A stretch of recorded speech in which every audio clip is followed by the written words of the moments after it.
రెడ్డి మగోళ్ళగా రాజకీయం చేయలేక ప్రశాంత్ రెడ్డి మీద అనుచిత వ్యాఖ్యలు చేశాడు.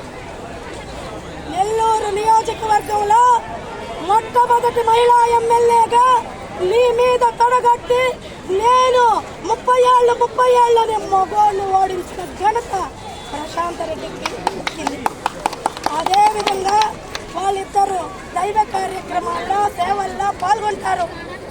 ఈ విధంగా జనాల్లో తిరుగుతున్నా, ఈ విధంగా పనులు చేస్తున్నా అని ఆశ్చర్యపోయాము. ఈరోజు నిరంతరం ప్రజల్లో ఉంటూ వాళ్ళ కష్టసుఖాలు తెలుసుకుంటూ వాళ్ళకు తోచింది సాయం చేస్తూ అన్యాయాలు చేసిన మీద, దుర్మార్గాలు చేసిన వాళ్ళ మీద ప్రశ్నిస్తుంటే నువ్వు మగోళ్ళలాగా కౌంటు సమాధానం చెప్పాలి, రాజకీయంగా ఎదుర్కోవాలి.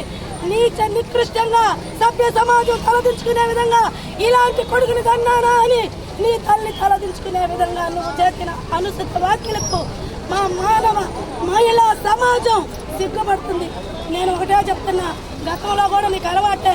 పొంగలపూడి అనిత గారిని అనుచిత వ్యాఖ్యలు చేశావు.